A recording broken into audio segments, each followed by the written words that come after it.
자랐어요.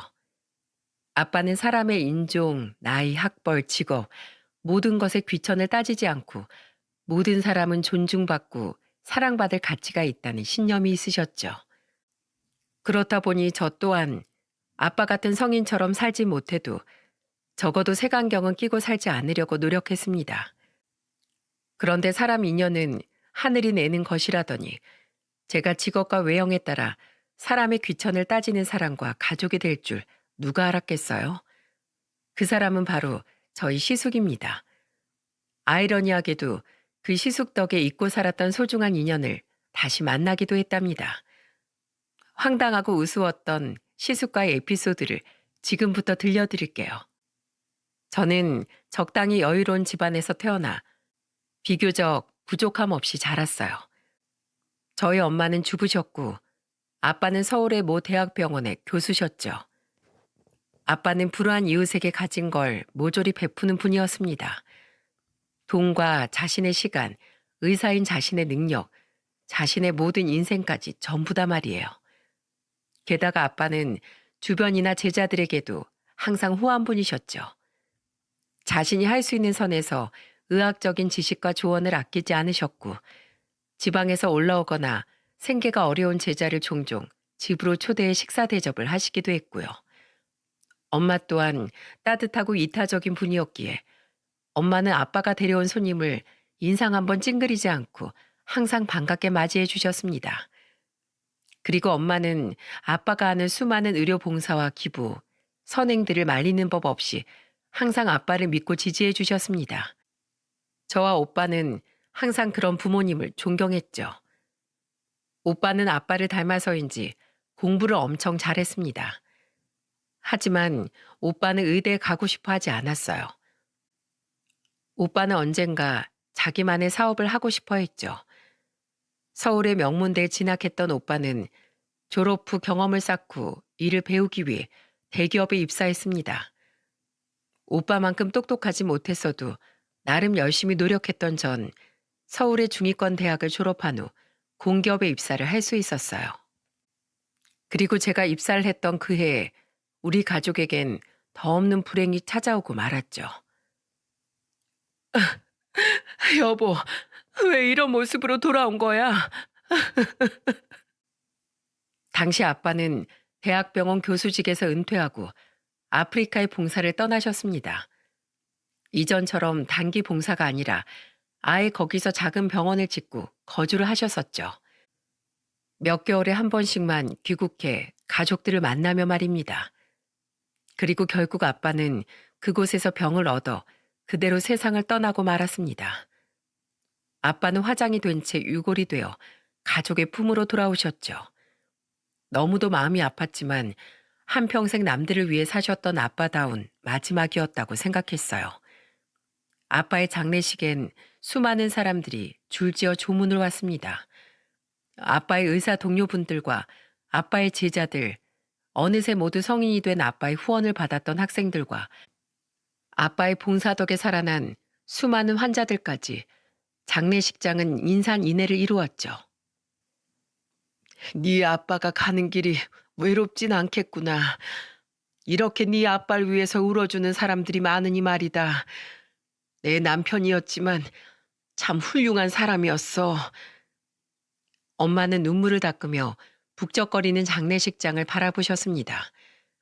사람이 이렇게 많은데도 엄마의 마음은 참 쓸쓸해 보여 전 그런 엄마를 뒤에서 꼭 껴안아 드렸죠. 저는 직장에서 만난 2살 많은 남편과 나이 35에 조금 늦은 결혼을 했습니다.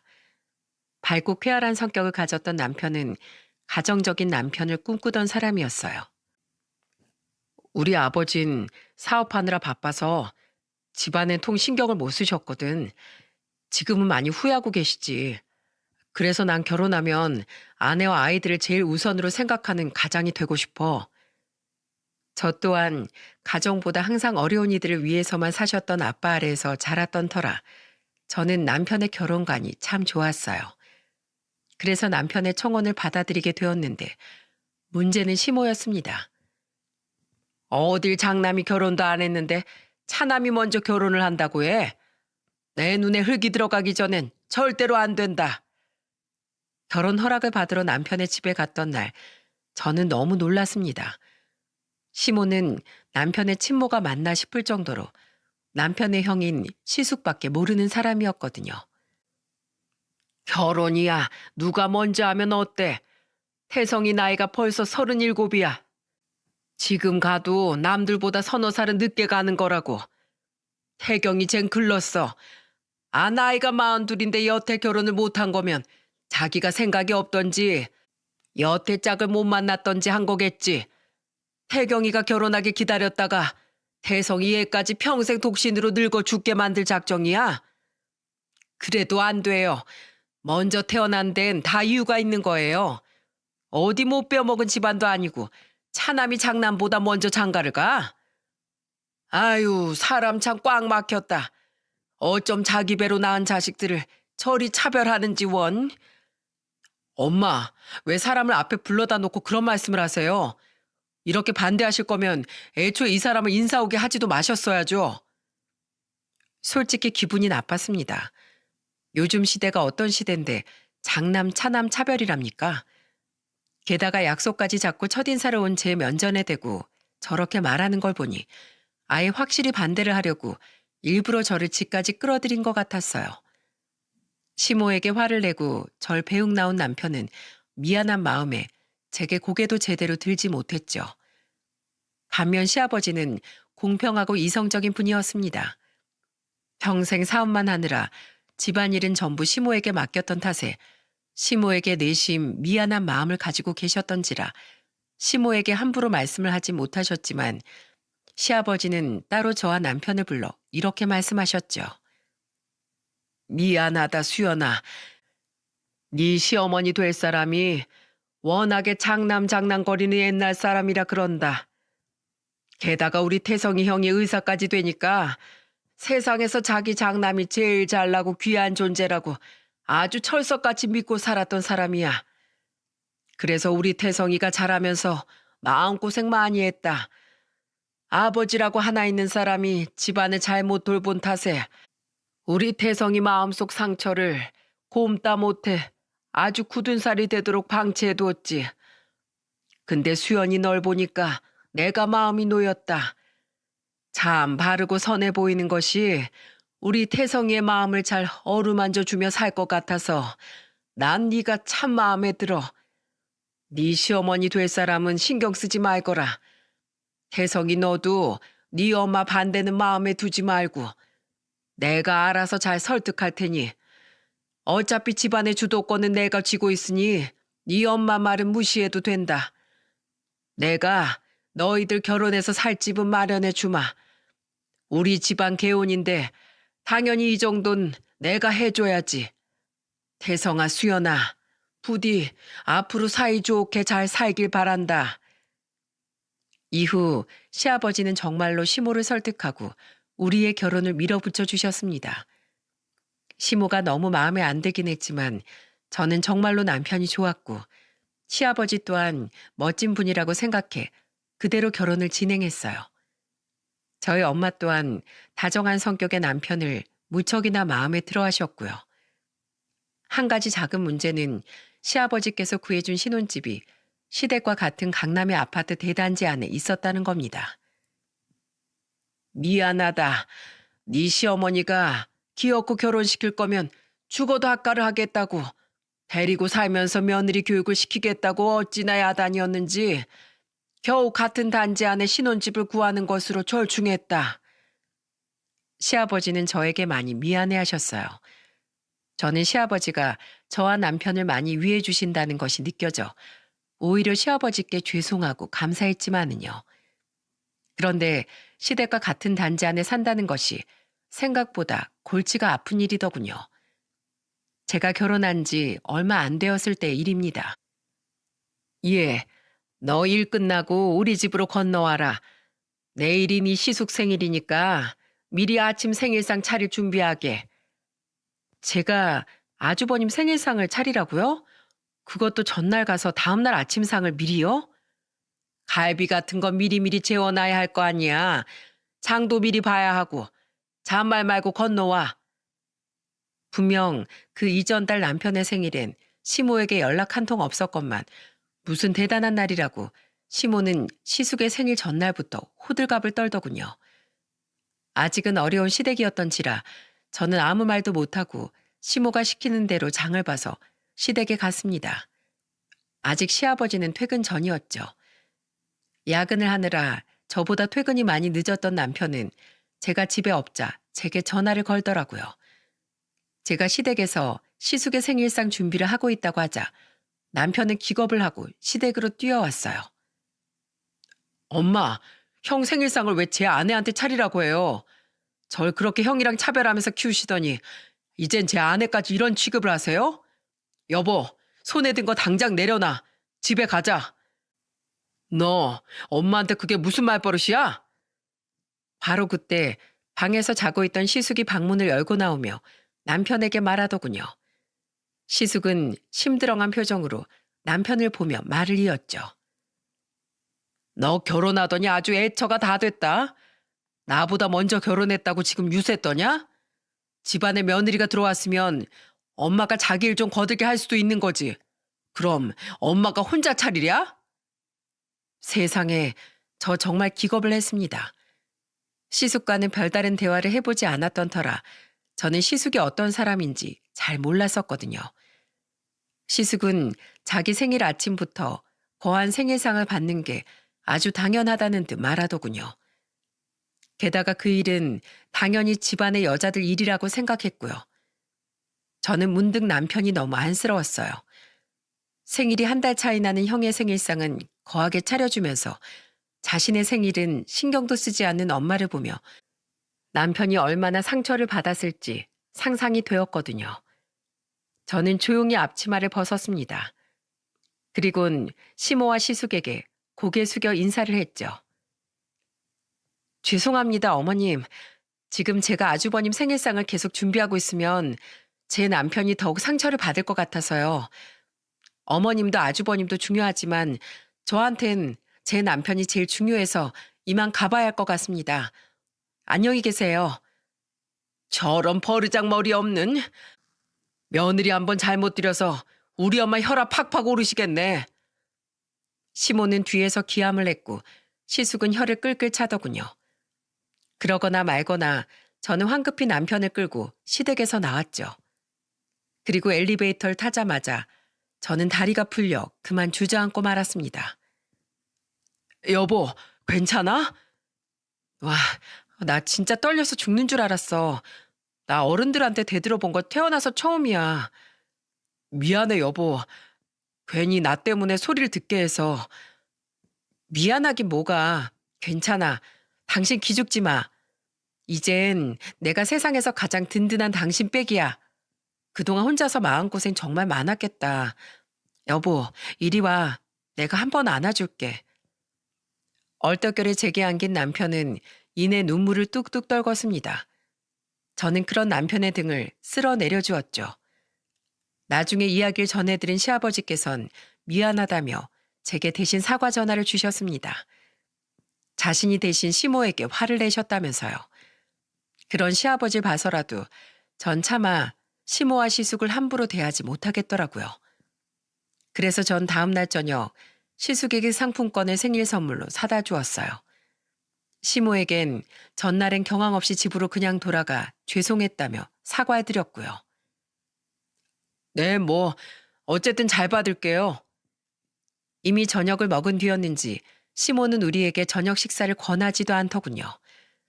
우리는 거실에 둘러앉았고 시숙은 상품권을 주머니에 쑥 넣더니 제게 물었습니다. 돌아가신 재수 씨 아버지도 의사였다면서요?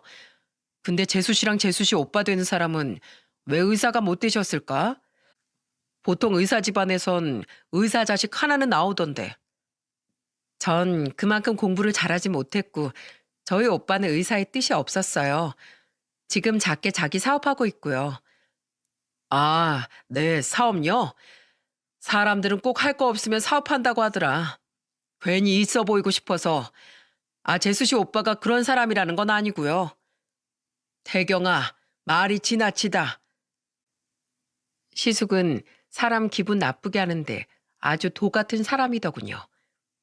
시아버지는 그런 시숙의 말을 자르고 주의를 주었죠. 얘가 뭐 틀린 말 했어요? 뭔 말을 못하게 해요? 에휴, 사돈 어른께서 살아계셨으면 의사 사돈 덕이라도 봤으면 좋았을걸. 같은 집안 의사끼리 앞에서 끌어주고 뒤에서 밀어주면 얼마나 좋았겠어. 얘 며느라, 너희 아버지 병원 하셨댔지? 혹시 이름 좀 있는 분이셨니? 그냥 작은 병원 하시다가 돌아가셨어요. 저는 아프리카에서 작은 병원을 지으셨던 아빠를 떠올리며 대답했어요. 제 말에 시모는 잔뜩 실망한 표정을 지었죠. 아유, 그럼 그렇지. 됐다. 둘째가 웬일로 지희 형한테 도움 한번 될까 기대했던 내가 바보지. 여보! 아, 알겠어요. 알겠어. 시모의 말에 어이가 없었지만 저는 꾹 참았습니다. 저희 오빠 30 넘어서 시작한 사업이 제법 잘 되어서 나날이 회사가 커지고 있었거든요. 저희 아빠 또한 많은 분들에게 존경받던 대학병원 교수였다고 말을 할까 했지만 이내 생각을 바로잡았어요. 항상 어디 가서 드러내고 다니지 말라는 엄마의 가르침이 생각났으니까요. 이후에도 시모는 자꾸만 집안일을 도우라며 저를 시댁으로 불렀고 저는 적당한 선에서 시모의 말을 존중하려고 노력했습니다. 너무 심하게 시숙과 남편을 차별하는 시모가 싫었지만 어쨌든 남편을 낳아준 분이었으니 며느리 된 도리는 다 하고 싶었어요. 게다가 자식들을 모두 결혼시키고 혼자 살고 있던 저희 엄마에게 남편이 굉장히 잘했기에 저 또한 남편의 부모님께 잘하고 싶었죠. 그렇게 시도 때도 없이 시댁에 불려다니고 시아버지의 사과를 받고 속상해하는 남편을 위로하며 애써 괜찮다고 말하고 산 지 5년이 흘렀습니다. 그동안 저와 남편은 두 아들을 낳았고 저는 연년생인 두 아들을 돌보기 위해 퇴사를 한 상태였어요. 저와 남편 모두 아이들 케어에 관한 욕심이 강했고 감사하게도 저희 엄마와 시아버지께서 넉넉히 금전적인 지원을 해주셨거든요. 우리 귀한 손주들 돌보는 일인데 당연히 할아버지인 내가 도와야지. 허허, 고맙다 어머마. 나한테 손주를 둘씩이나 안겨주다니 말이야. 시아버지는 손주들과 절 굉장히 예뻐하셨는데 시아버지가 그러실수록 시모와 시숙은 더욱 우리를 시샘하더군요. 우리 의사 장남이 워낙에 공사다망해서 그렇지. 얘가 장가만 가봐라. 저 닮아서 똑똑하고 떡두꺼비 같은 아들 셋은 거뜬히 낳을 게다. 됐어 엄마. 원래 못 버는 사람들이 자식들 더 많이 낳는다더니 혜성이가 딱 그 꼴이지 뭐. 난 결혼의 뜻 없어. 원래 돈 많고 배운 사람들은 독신주의자가 태반이야. 기가 찼습니다. 두 사람의 말엔 누가 봐도 억지로 제 남편과 저를 까내리려는 의도가 다분히 보여 짜증이 났죠. 그래서 저는 참지 못하고 그만 은근슬쩍 한 소리를 하고 말았네요. 근데 아주버님, 저번에 아파트 단지 놀이터에서 막 통화하면서 우시지 않았어요? 저 지나가다가 봤거든요. 뭘 하시더라? 어떻게 날 두고 다른 남자랑 결혼할 수가 있냐고 막 매달리시는 것 같던데. 제 말에 시숙은 얼굴이 홍당무가 된 채 방으로 들어가 버렸습니다. 시모는 절 노려봤지만 시아버지는 껄껄거리며 배를 잡고 웃으시더군요.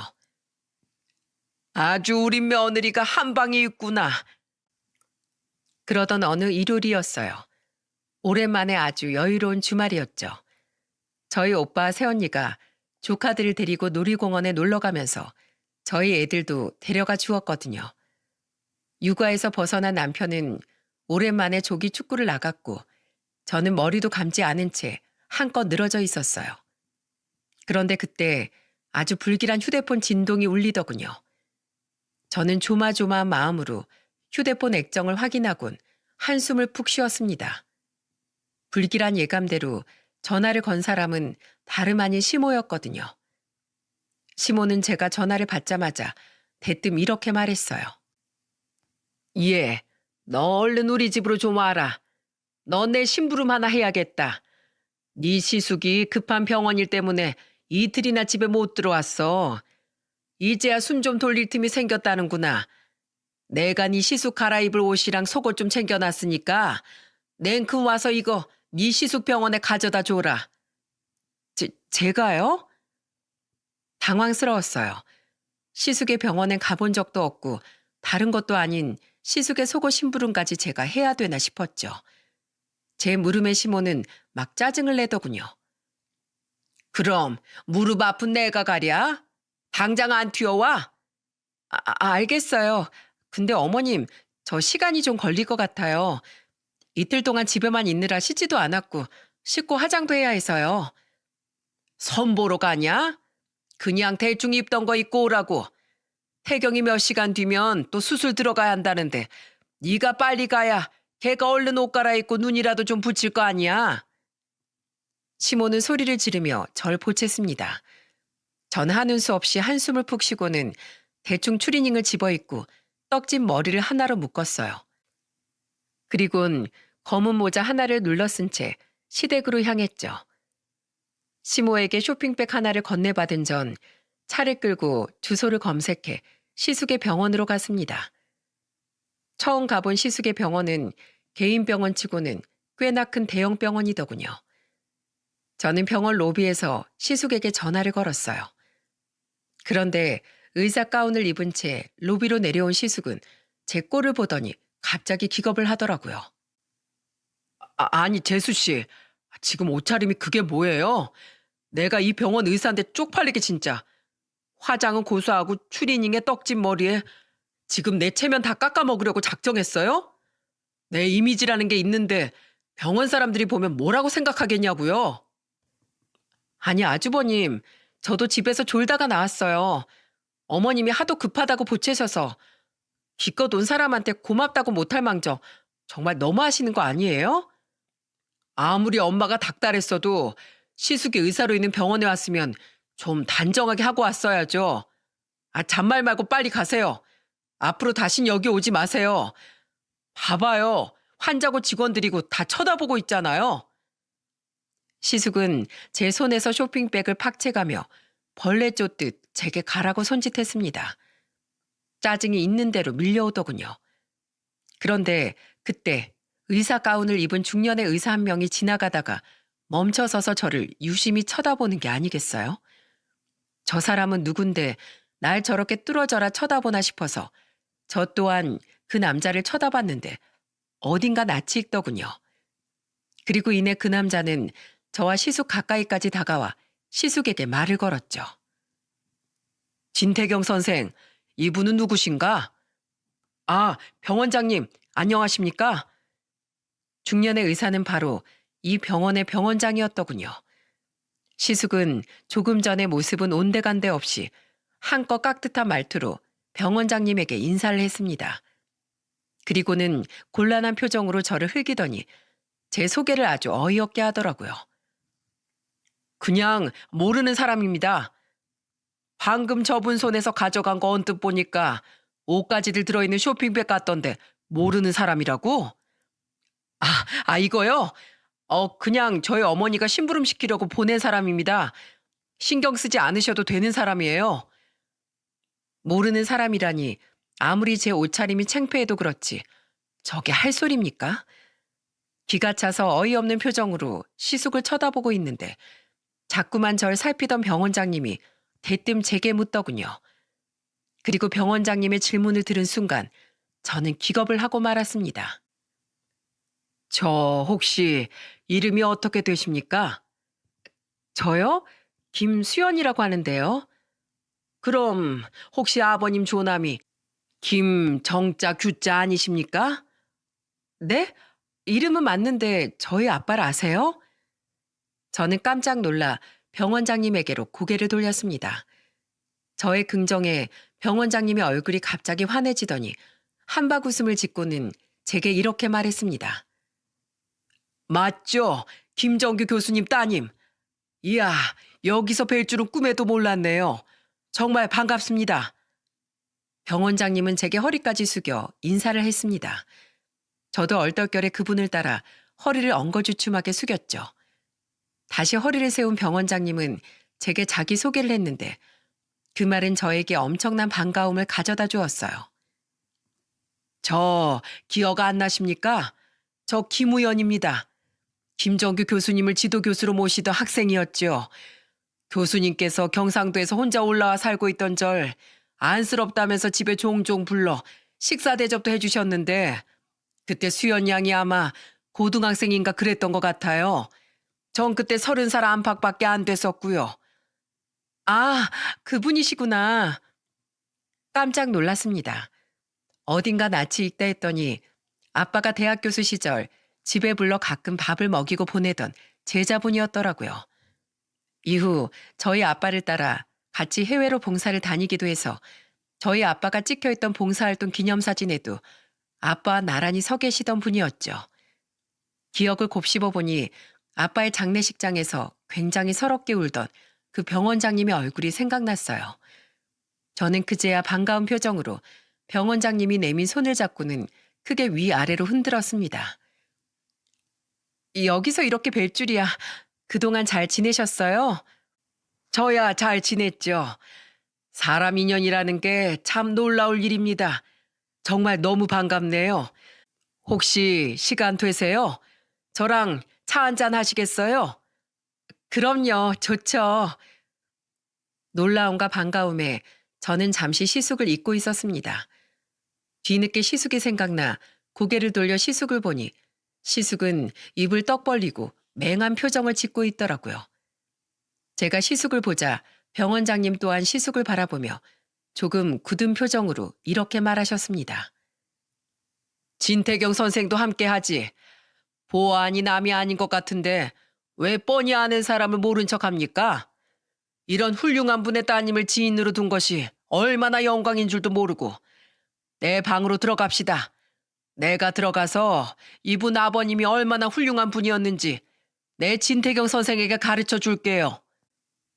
그렇게 우리는 병원장실로 함께 들어가 둘러앉게 되었어요. 병원장님은 시숙에겐 신경도 쓰지 않고 저만 바라보며 추억에 잠겨 말씀을 시작하셨습니다. 교수님은 저희 어머니를 살려준 분입니다. 제가 레지던트 시절에 저희 어머니께서 위급한 수술을 받으셔야 했던 적이 있어요. 그때 저희 어머니 상황이 워낙 안 좋았던지라 고향의 병원에서도 제가 근무하던 대학병원의 다른 교수님들 모두 수술해도 소용이 없는 상태라며 포기하라고 말씀하셨죠. 그런데 그때 유일하게 시도해보자고 나서셨던 분이 바로 교수님이었습니다. 사람의 생명은 귀하고 질긴 것이니 끝까지 포기하지 말자며 절 북돋아 주셨죠. 그리고 그 수술에서 저희 어머니는 기적적으로 살아나셨습니다. 비록 지금은 돌아가셨지만 그때 교수님이 아니었다면 저희 어머니는 20년에 가까운 세월을 잃을 뻔하셨죠. 교수님은 제게 은인이자 평생 본받고 따를 훌륭한 스승님이셨습니다. 아, 그런 사정이 있으셨구나. 이후 교수님한테 홀딱 반한 전 자진해서 교수님을 따라 해외 봉사활동도 다니고 국내 의료 봉사활동도 함께 다녔습니다. 같이 있으면 정말로 배울 점이 많은 분이셨어요. 실력, 인성, 사람에 대한 존중까지 교수님께 정말 많은 걸 배웠기에 제가 이 자리까지 올라올 수 있었지요. 저를 이 병원 병원장이 되게끔 만든 건 전부 수연 양의 아버님입니다. 그런 훌륭하신 분이 아프리카에서 마지막 순간까지 봉사를 하다 돌아가셨다는 이야기를 듣고 제가 얼마나 가슴을 치며 울었는지 몰라요. 장례식장에서 마지막으로 가족분들을 뵌 후론 항상 소식이 궁금했었는데 이렇게 만나게 되다니 정말 이렇게 반가울 수가 없네요. 그런데 진태경 선생, 이분하고 정말로 관계가 어떻게 되나? 추억을 곱씹던 병원장님은 고개를 휙 들어 시숙을 보고 묻더군요. 갑자기 자신에게 향한 대화의 방향에 깜짝 놀란 시숙은 경직된 자세로 허리를 꼿꼿이 세우며 대답했습니다. 아, 저희 재수십니다. 제 동생의 아내 되세요. 아까는 모르는 사람이라면서요. 제가 비아냥대자 시숙은 얼굴이 새하얗게 질려 두 손을 마구 내저었어요. 그 모습이 얼마나 웃긴지 저는 속으로 애써 웃음을 참았죠. 아닙니다. 모르는 사람이라뇨. 전 그냥 재수 씨 차림새가 너무 추레해서 재수 씨가 창피할까 봐 그런 거예요. 재수 씨, 혹시 제 말뜻 곡해하고 계신 건 아니죠? 병 원장님, 저희 재수 씨랑 엄청 친합니다. 저희 재수 씨, 제가 정말 존경하는 이 시대의 진정한 효부예요. 재수 씨 같은 여자를 만나는 게 제 꿈입니다, 꿈. 아이고, 이 사람아. 어디서 속이 훤히 들여다보이는 거짓말 하나? 내가 언뜻 자네랑 수연 양이 하던 대화를 전부 들었는데 아무리 차림새가 초라해도 그렇지 어떻게 가족을 모른 척하나? 자넨 차림새로 사람을 판단하나? 그럼 우리 병원에 온 환자들이 차림새가 추레하면 자넨 진료도 안 보고 수술도 안 해줄 건가? 자네 정말 사람 다시 보이는구먼. 아주 내 실망이야. 병 원장님은 그런 시숙을 보며 혀를 끌끌 찼습니다. 시숙은 기겁을 하고 거의 울 듯한 표정으로 병 원장님에게 횡설수설 변명을 해댔죠. 병 원장님, 그게 아니고요. 요즘 너무 바빠서 하도 정신이 없다 보니까 제가 잠깐 미쳤던 것 같습니다. 제가 제 썩어 빠진 정신 상태를 집에 가서 뜯어 고쳐놓겠습니다. 두 번 다시 이런 일 없을 거예요. 정말 죄송합니다. 앞으로 우리 수연 양에게 한 번만 더 윽박 지르거나 무례한 소리 하면 그건 곧 나를 욕하는 거라고 내가 알아듣겠네. 수연 양, 여기 제 명함입니다. 언제든지 신태경 선생이 수연 양을 무시하는 발언을 하거나 무례한 언행을 보이면 제게 연락 주세요. 제가 그에 합당한 조치를 취하도록 하겠습니다. 병 원장님은 자신의 명함을 주며 제 연락처 또한 받아가셨습니다. 그리고는 병원 앞에 주차되어 있던 제 차 앞까지 절 배웅해 주었어요. 시숙은 잔뜩 기가 죽은 채로 그런 병 원장님의 뒤를 졸졸 쫓아나왔고요. 이후 시숙이 시모에게 무슨 소리를 했는지 처음으로 일주일이 넘게 시모에게서 아무런 연락도 호출도 없더군요. 덕분에 저는 아주 편안한 마음으로 육아와 살림을 할 수 있었답니다. 저에게서 이야기를 전해들은 남편은 사람 인연이 정말 신기하다면서 감탄을 하더라고요. 그리고 병 원장님을 마주치고 나서 정확히 일주일 뒤 병 원장님은 한우 세트를 들고 저희 친정을 찾아가셨어요. 저희 엄마를 뵙고 싶으시다면서요. 미리 연락을 받은 저와 엄마는 식사 준비를 마치고 친정에서 병 원장님을 맞았죠. 엄마는 병 원장님을 보자마자 병 원장님의 어깨를 안아주셨습니다. 이렇게 반가울 때가 잘 왔어요. 잘 왔어. 잘 지내셨어요, 사모님? 우리 딸한테 다 들었어요.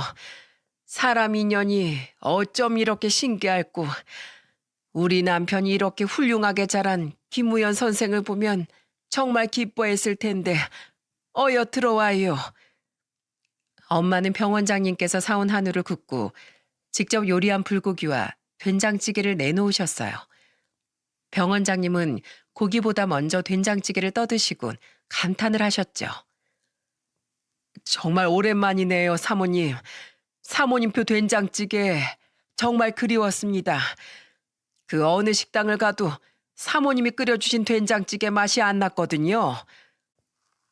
김 선생이 그땐 찌개 하나로 밥을 2공기씩 먹곤 했었죠. 그 젊었던 청년이 언제 이렇게 멋진 중년 신사가 되었노. 분위기는 굉장히 화기애애했습니다. 그리고 그날 병 원장님의 이야기를 들어보니 시숙은 병원에서 이미지가 별로 안 좋았더군요. 이미 크고 작은 몇 번의 의료사고와 환자들과의 마찰로 병원에서의 신뢰도가 밑바닥이었더라고요. 그래서인지 시숙은 한동안 절 찾아와 제게 자꾸만 이런 부탁을 하기 시작했어요. 재수 씨, 이거 양배추즙이에요. 요즘 속이 자꾸 쓰리다고 하셔서 제가 사가지고 왔어요. 며칠 전엔 도라지 배즙을 가지고 오시더니 자꾸 부담스럽게 왜 이러세요?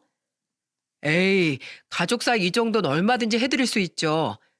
그러니까 재수 씨, 몇 달 안 있으면 재계약 날짜인데 제발 병 원장님께 제 얘기 좀 잘해주세요. 글쎄, 그분은 그냥 저희 아빠랑 친하셨던 분인데 제가 뭐라고 그런 부탁을 하겠어요. 제발 더는 이러지 마세요. 급하긴 급했던 모양인지 시숙은 계속해서 병원장님에게 말 좀 잘해달라며 제게 부탁을 하더군요. 심지어 시숙뿐 아니라 시모까지 절 대하는 태도가 완전히 달라졌어요. 시모가 부르기에 저녁을 먹으러 아이들과 함께 시댁에 갔던 저와 남편은 그만 깜짝 놀라고 말았습니다. 평소 같았으면 제가 갈 때까지 음식 준비엔 손도 안 댔을 시모가 아주 상다리가 부러지게 저녁상을 차려놨더라고요. 그렇게 밥을 다 먹고 시모는 함께 치우려던 저와 남편을 만류하며 억지로 우리를 거실에 앉혔습니다. 그리곤 제게 이렇게 말했죠. 됐다. 집에서 노는 내가 나중에 천천히 정리하면 된다. 손댈 것 없어 어머마. 음식은 입에 맞았니? 네, 맛있었어요 어머님. 정말 잘 먹었습니다. 근데 정말로 제가 설거지도 안 하고 가도 될런지. 아유, 괜찮다니까 그러네. 며느리도 자식인데 내가 귀한 자식 손에 물을 묻힐 수야 있나. 가족 좋다는 게 이런 거지.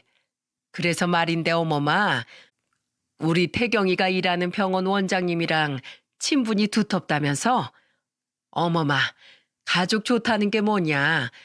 네 시숙이 그 병원에 재계약 될 수 있게, 그리고 기왕이면 연봉도 좀 올려받을 수 있게 네가 잘 좀 말해봐라.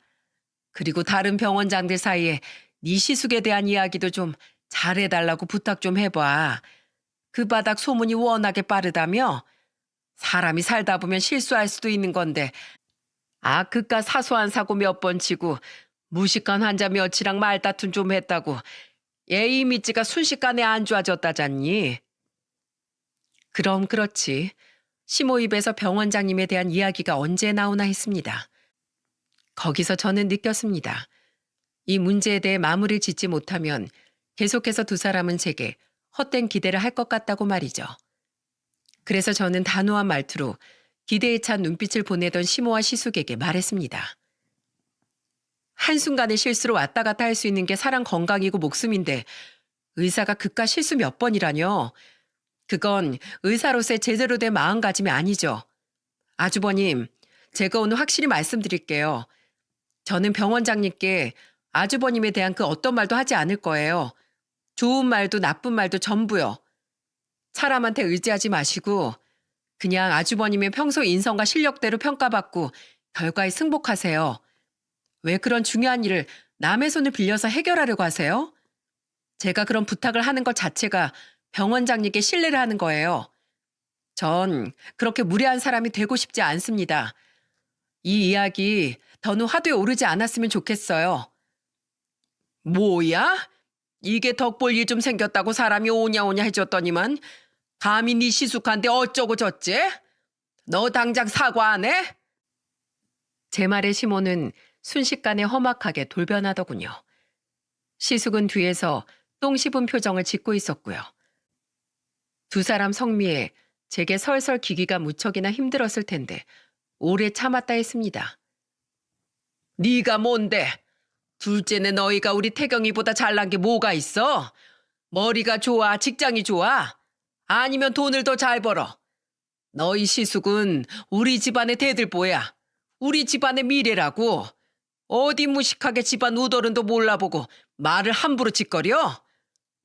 엄마, 그만하세요 좀.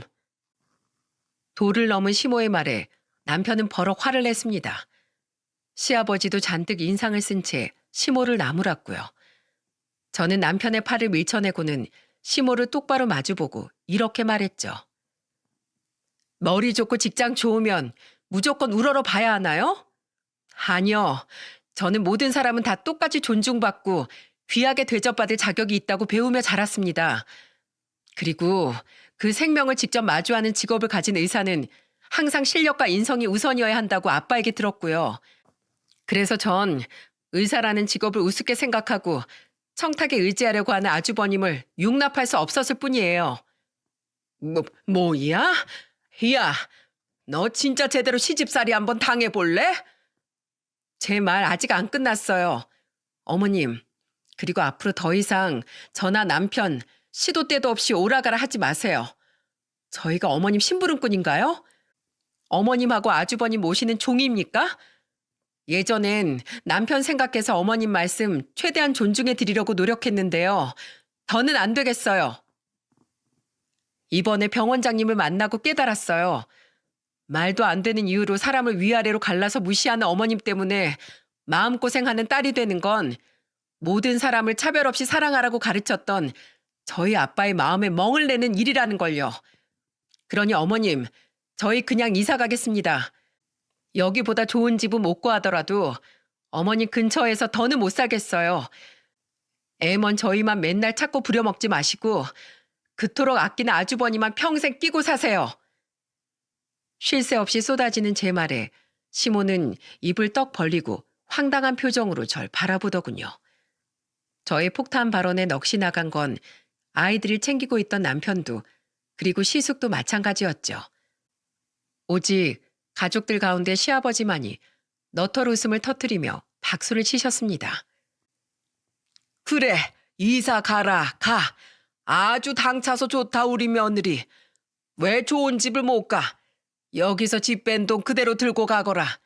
이미 결혼할 때 너희에게 준 돈이니 너희 마음대로 쓰려무나. 여보, 나 부를 것 없어.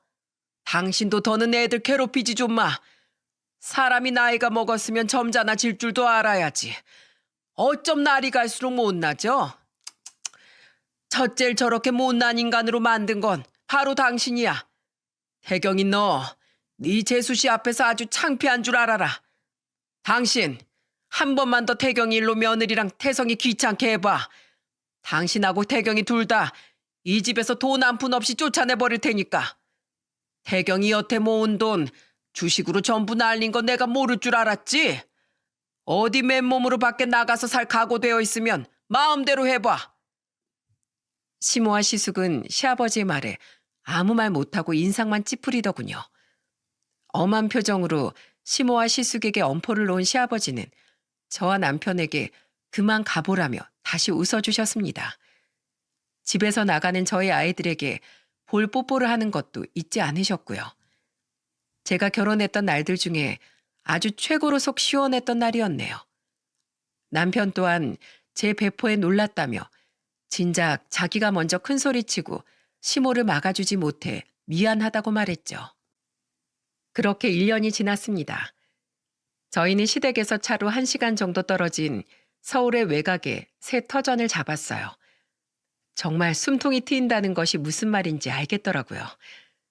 지금은 명절과 가족 행사 외엔 가끔씩 저녁 식사를 하러 찾아갈 뿐 이전처럼 시댁에 자주 발걸음할 일이 없어졌으니까요. 시아버지께서 그때 단단히 엄포를 놓았기 때문인지 시모는 제게 더 이상 예전처럼 전화를 걸어 괴롭히지 못하고 있습니다. 단지 저희가 시댁에 갈 때마다 저희를 못마땅한 눈으로 훑어볼 뿐이죠. 수연 양, 추석 전에 사모님을 좀 찾아뵈려고 하는데 시간 되면 함께 볼 수 있을까요? 병원장님은 가끔씩 저에게 연락을 주십니다. 그리고 혼자서 무료하게 지내시는 저희 엄마에게도 찾아가 말동무를 해드리고 계시더군요. 자식인 저와 오빠도 엄마를 자주 찾아뵙긴 하지만 보다 자세히 아빠를 함께 추억할 수 있는 병원장님의 방문이 엄마에겐 굉장히 기쁜 일인 것 같더라고요. 여전히 사업하느라 바쁜 오빠 또한 엄마와 함께 병원장님과의 식사 자리를 가진 후로 가끔씩 병원장님과 안부를 주고받는 모양이고요.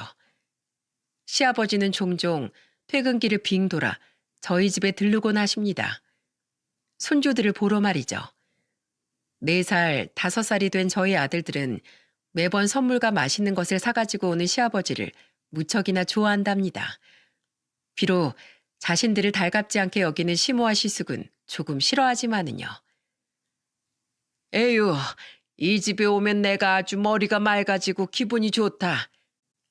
집에 가면 네 시어머니랑 큰애 한숨 때문에 나까지 우울해져. 시아버지는 급격히 어두워진 시댁 분위기 때문에 저희 집에 오실 때마다 푸념을 하십니다. 그 이유는 바로 저희 시숙 때문이었죠. 날이 갈수록 병원에서 평판이 떨어지고 마지막 보루였던 저에게 일침까지 맞은 시숙은 이전보다 훨씬 자주 술을 찾았다고 합니다. 재계약 날짜는 다가오지 병원 어깨에 쫙 퍼진 안 좋은 평판은 되살릴 길이 없어 더 좋은 병원으로 이직도 힘들 것 같지 아주 속이 말이 아니었다더군요. 그러다 시숙은 결국 가지 말아야 할 지경까지 갔던 거예요. 새벽 5시까지 술을 왕창 마셨던 시숙은 술이 제대로 깨지도 않은 상태인 오전 10시에 수술실에 들어갔다더군요. 사실 거의 음주 상태나 마찬가지였던 거죠. 다행히 큰 사고는 없었지만 그 사실이 발각된 후 병원이 아주 뒤집혔다고 병원장님이 말씀해 주시더군요. 그 일로 인해 시숙은 재계약 날짜가 다 되기도 전에 병원에서 잘렸습니다. 이미 좋지 않았던 시숙의 소문은 최악으로 치달았고 재취업할 병원을 찾지 못했던 시숙은 서울 변두리 다 쓰러져가는 작은 병원에 겨우 일자리를 구했다고 하더군요. 전문의까지 딴 의사의 연봉치고는 아주 초라한 급여를 받는 조건으로 말이죠. 그 때문에 시모와 시숙의 기는 한풀 꺾여 요즘 시댁의 분위기는 아주 우중충하기가 그지없다고 합니다. 하지만 어쩌겠습니까? 다 본인이 저지른 일에 대한 결과물인 뿐인 것을요. 저는 그런 시숙이 하나도 불쌍하지 않습니다.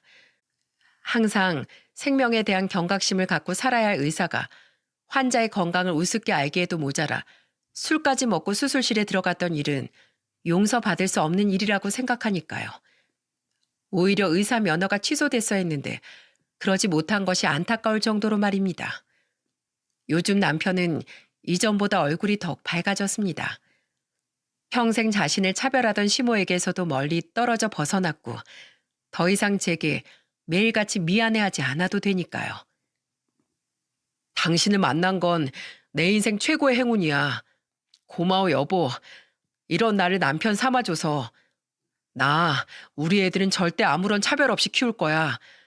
첫째는 첫째라서, 둘째는 둘째라서 행복하다고 생각하며 잘할 수 있도록 최선을 다할 거라고. 그거 하나만큼은 나 자신 있게 말할 수 있어.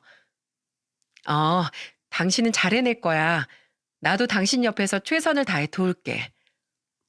뭘 도와, 엄마? 나도 엄마랑 아빠 도와줄래. 형, 나도. 이렇듯 우리 가족은 지금 인생 최고로 행복한 시간을 보내고 있습니다. 전 앞으로도 남편의 마음에 난 상처를 보듬고 아이들을 잘 보살피며 행복한 가정을 꾸려나갈 생각이에요. 비록 가끔씩은 시모의 말에 남편도 저도 상처를 받을 수도 있겠지만 걱정하지 않습니다. 그깟 상처 따윈 금세 이겨낼 수 있을 정도로 우린 행복한 가정 안에서 잘 살아가고 있으니까요. 그리고 집안에 여유가 생기면 그땐 돌아가신 저희 아빠의 유지를 이어 적은 금액이나마 어려운 이웃에게 기부를 하며 살아가려고 해요. 제가 나눌 온정은 언젠가 제 자식들에게 곱절이 되어 돌아오리라고 믿어 의심치 않으니까요. 그렇게 우리는 평생 서로 나누고 돌려받는 기쁨 속에서 살아가게 되겠죠. 제가 이 사연을 보낸 이유는 모든 행동엔 반드시 그에 합당한 대가가 따른다는 사실을 널리 알리고 싶어서랍니다. 저희 아빠의 올바른 삶은 병원장님처럼 훌륭한 의료인을 키워냈고 잘못된 방식으로 자식들을 차별하며 키운 저희 시모의 교육은 결국 시숙을 엉망인 어른으로 키워냈으니까요. 그러니 여러분, 우리 모두 오늘 그리고 내일을 작은 선행으로 채워나가며 살아보는 건 어떨까요? 여러분의 작은 행동 하나하나가 쌓이고 쌓여 언젠가는 여러분 자식에게 또한 세상에 선한 영향력을 끼치게 될지도 모르니 말이죠. 여기까지 제 사연을 들어주셔서 감사드립니다. 모두 건강하고 행복한 삶을 살아가시길 응원합니다.